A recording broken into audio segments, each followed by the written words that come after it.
Syutingnya menyenangkan. Mbak, mohon maaf, boleh agak minggiran. Kita syuting itu pada saat akhir musim cherry blossom di sana. Jadi masih dingin, tapi juga nggak dingin banget, dan masih kebagian si sakura blossomnya itu sendiri seperti yang bisa dilihat di filmnya tadi. Jadi timingnya sangat tepat sih, dan syutingnya juga berjalan dengan sangat lancar tanpa hambatan. Jadi 30 scene itu bisa kami selesaikan dalam waktu 3 hari. Oh, 3 hari ya itu.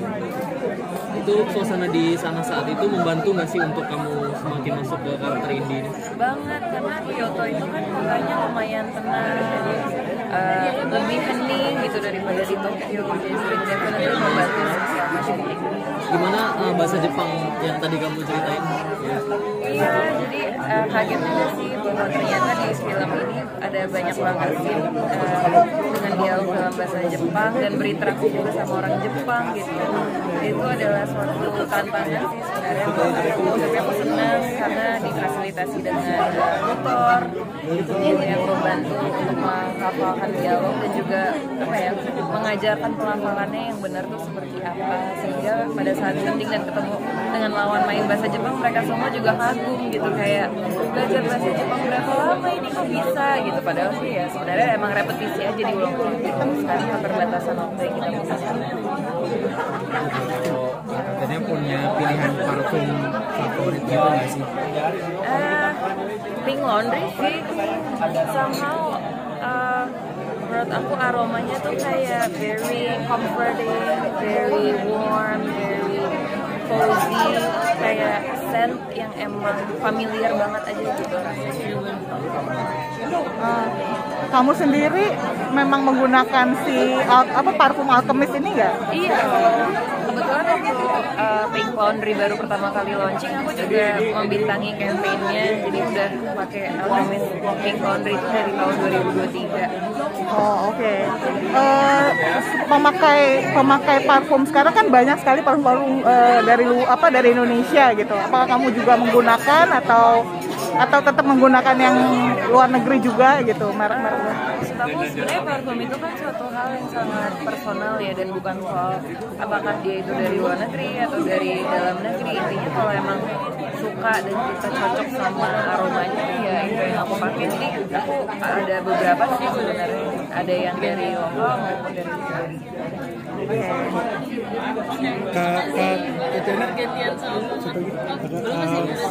Selama karir di dunia perfilman ya, mungkin ini tipis-tipis antara film ini sama film yang lain lah. Pernah nggak sih kayak pilih-pilih naskah sebelum menerima naskah itu, sebelum main film gitu?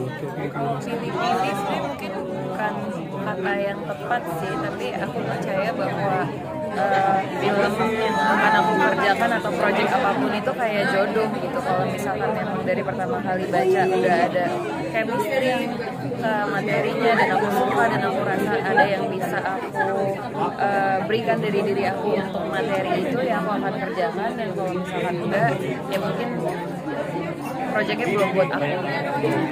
Adegan yang tersulit dikerjakan selama 3 hari itu apa?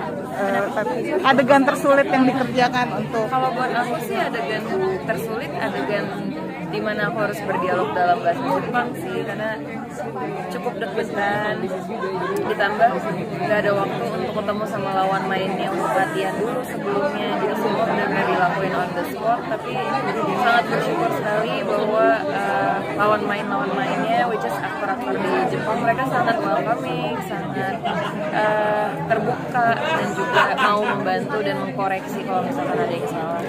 Ini pengalaman kamu syuting di luar negeri pertama kali atau sebelumnya pernah terlibat produksi? Udah pernah sih, beberapa kali. Apa yang menyenangkan ikut syuting di luar negeri dengan produksi, bekerja dengan orang-orang dari luar juga gitu?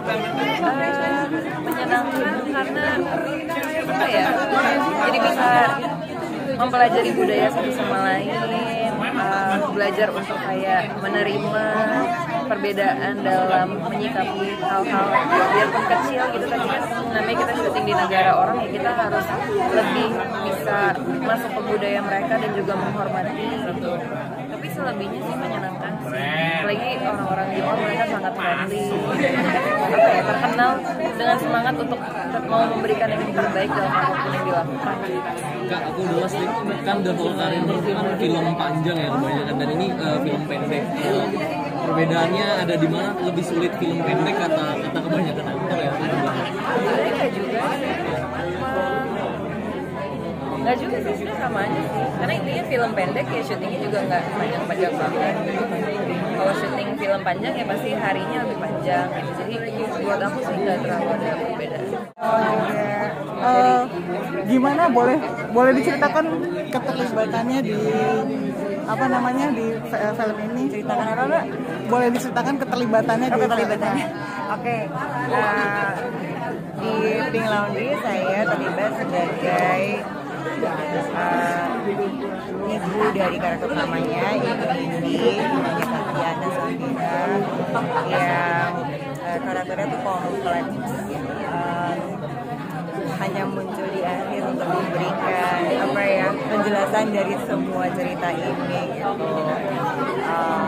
Dan buat saya apa ya, setelah beberapa kali memerankan peran ibu ya dengan relasinya sama putri-putrinya gitu ya, tapi yang ini tuh ceritanya beda banget dan kayak di dalam banget itu ceritanya, nggak yang outspoken gitu, semuanya disampaikan lewat rasa dan hanya punya kesempatan melalui pembicaraan by phone. Jadi buat aku agak apa ya, perlu berproses juga sama Mas Kozi sebagai sutradara dan ngobrol membangun karakternya sama Tatiana.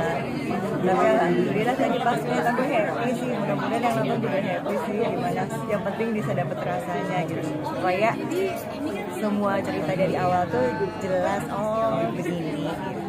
Tadi saya agak cukup kaget juga Mbak Moni bilang bahwa harus ngobrol langsung dengan Kozi dan juga ngobrol sama Tatia. Itu seberapa, maksudnya padahal kan maksudnya Mbak Moni kan udah dikenal dengan berbagai. Nggak gitu sih aku justru malah merasanya kalau dikasihnya yang cuman satu scene yang cuman itu tapi membawa beban emosi di karakternya itu, jadi kayak merasa perlu banyak diskusi, banyak perlu ngobrol gitu, supaya di kesempatan yang cuma sedikit itu aku bisa menyampaikan apa yang diharapkan gitu loh. Jadi kayak pasti boleh nggak kita ngobrol dulu, boleh nggak kita reading gitu, aku tuh yang minta banget karena aku nggak dapat referensinya maunya seperti apa. Sama kayak aku di Sakakuko, di Satu Kakak Tujuh Ponakan, itu sebenarnya cuma munculnya di depan aja tuh, yang harusnya mungkin bisa aja dilakukan, tapi pada saat reading tuh kita sampai pendalaman kecilnya ke semua anak-anak tuh kayak panjang gitu loh, dan sampai terbangun gitu chemistry-nya, bahkan setelah syuting pun masih sampai itu masih berasa aku tuh adalah kakaknya mereka gitu. Jadi buat aku tuh justru kalau dikasihnya yang cuma satu ya cuma selewat tuh yang kamera bawahnya tuh malah aku ngerasa aduh gimana caranya untuk bisa menyampaikan yang diinginkan dalam momen-momen yang terbatas gitu. Tapi memang tergantung sama beban dari karakter dan ceritanya sih.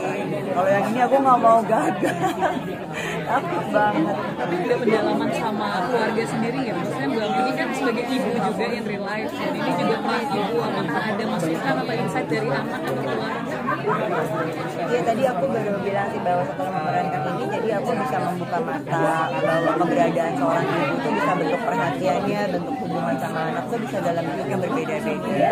Mungkin orang ngeliatnya, oh ibu dan anak kemana-mana perginya berdua, oh ibu dan anak putrinya tuh suka tukar-tukaran baju apa segala macam, ternyata nggak semuanya begitu terus gitu. Jadi dan aku merasa emang kita harus menghargai mereka yang mengambil keputusan terpaksa harus berjauh dari anak gitu, masih mereka punya salah satu.